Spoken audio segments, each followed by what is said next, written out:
So look, back in 2012, Nintendo launched the Wii U and almost instantaneously failed. It was confusing to the public, and Wii U didn't sound like an actual console, it sounded like an accessory to a new console. The tablet was clunky, the graphics were terrible, and most painfully, developers didn't even know how to just build for the console.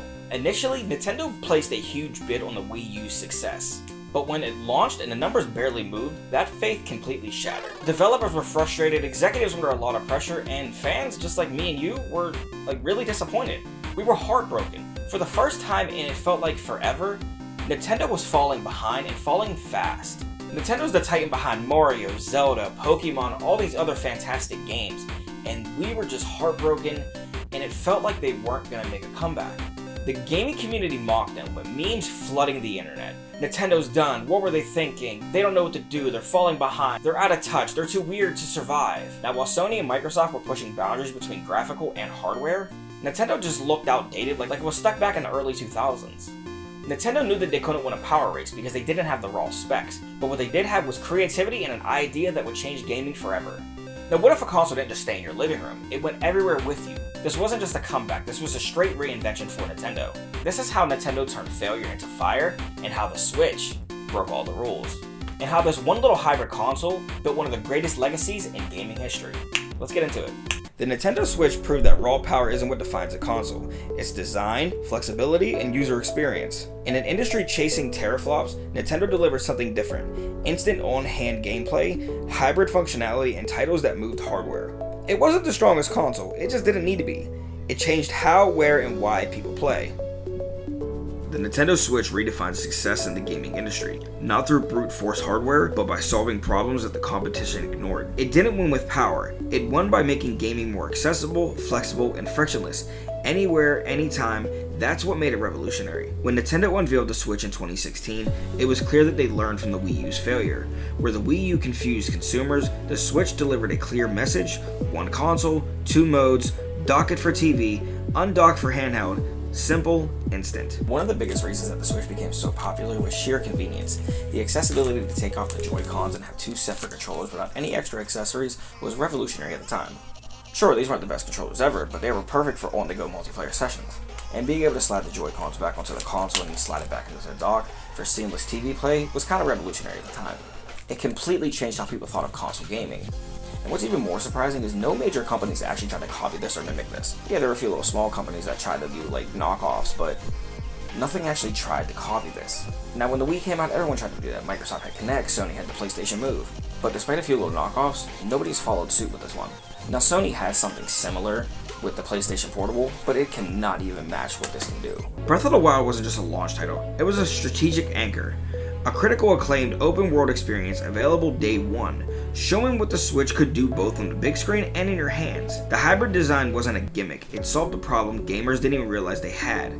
How to play console quality games without being tethered to a couch. By Q4 of 2017, the Switch had already outsold the Wii U's lifetime numbers. Nintendo's first party output on the Switch was surgical. They didn't just release big titles, they spaced them strategically to keep the platform relevant every quarter. Super Mario Odyssey pushed platforming to a creative new height, Smash Bros. Ultimate became the definitive fighting game package, Pokemon returned with Let's Go, bringing in new players. Ring Fit Adventure turned fitness into a successful new IP. Then Animal Crossing New Horizons dropped during the pandemic, becoming both a critical and emotional hit. It helped people stay connected during isolation and pushed console sales through the roof. See, now the Switch did fantastic in the United States, but outside of it, the Switch became a global gaming force, especially in regions where portability and flexibility playstyles mattered the most. In Japan, it absolutely dominated, outselling the PS4 nearly 5-1, and even reshaping commuting culture, with gamers frequently playing on trains and in public. In Europe, the Switch saw massive adoption, particularly in countries like France and the UK, where titles like Pokemon, Zelda, and Animal Crossing consistently top sales charts. Meanwhile, in South Korea and Southeast Asia, where console gaming traditionally took a backseat to mobile and PC, the Switch carved out a new hybrid niche.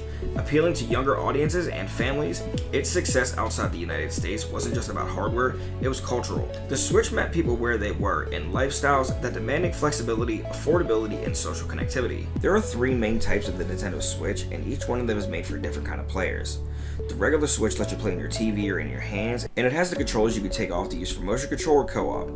The Switch Lite is smaller, cheaper, and only works in handheld mode, which makes it great for playing games on the go or just to give your kids. The OLED model has the same features as the regular Switch, but it's bigger, brighter, louder, and has a stronger kickstand. Nintendo also made special editions with cool designs from games like Mario Kart, Splatoon 3, and Super Smash Bros. Ultimate, also Pokemon. No matter what kind of games you like, there's a Switch that fits your play. Third-party support also made a comeback. Developers like Breathseed, Square Enix, and CD Projekt Red started porting massive titles like Skyrim, Witcher 3, and Doom to the Switch. Even if it meant a little downgrade. Why? Well, because the install base was just too big to ignore. The Switch never competed with specs, and yet it became the best-selling console of the generation. Why? Because it focused on playability. The UI is instant, the sleep wake feature functionality is seamless, games launched fast, updates didn't get in your way, everything is built for momentum. Its portability changed consumers' habits. The Switch didn't replace living room gaming, it added to it. You could play on your commute, during lunch, on flights, in class. The mobility created new value. The Joy-Cons, well, they're not perfect. It enabled motion play, control, local co-op, and tabletop play right out of the box. It wasn't about tech specs, it was about user-centric design. The Switch didn't just sell, it reshaped the industry's priorities. Valve's Steam Decks wouldn't exist without the Switches providing handheld demand still had legs. Logitech, Razer, and others followed with cloud gaming portables. Nintendo showed that high-end hardware wasn't the only way to grow an audience. Indie developers thrived on the Switch. Games like Hollow Knight, Hades, Celeste, and Stardew Valley found loyal audiences. The eShop made discovery easy, and the handheld form factor suited indies perfectly. The result, a second golden age in mid-tier gaming. Publishers began treating the Switch as a core platform, not an afterthought. Even Epic optimized Fortnite for it. That kind of developer engagement is rare for an underpowered hardware. The Switch didn't just chase trends, it created a new category. It turned a failing company into the leader of a generation. It redefined how we play, when we play, and who gaming is for. And with the Switch 2 approaching, one thing is clear. Nintendo isn't just surviving, they're still innovating. Here's the thing. It's one thing to analyze success from the outside, but the Switch isn't just about numbers and strategy, it's kind of personal. I've played the Switch on the couch after work, while commuting, or just to unwind before bed. Some nights it was Slay the Spire for 20 minutes, other times I'd get completely lost in Hollow Knight. Headphones in, lights out, fully immersed on a handheld screen. What surprised me the most is how the smaller games left a bigger impact than the blockbusters ever could. A short hike, just a peaceful afternoon of exploration. Golf Story turned a quirky idea into one of the most charming RPGs I've ever played. And Stardew Valley, a game I thought I'd only try out for an hour, ended up becoming a part of my routine for months. These weren't the titles on the cover of magazines, but what they did is that they stuck with me, and that's what the Switch did best. It opened the door for creativity and connection, no matter how big or small the game was.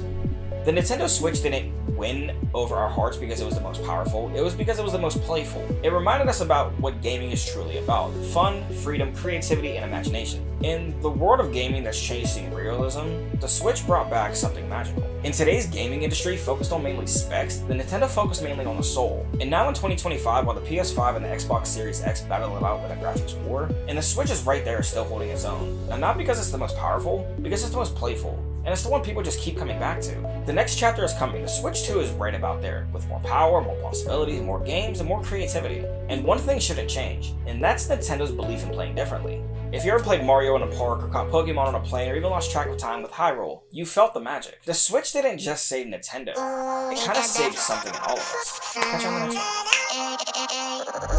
one.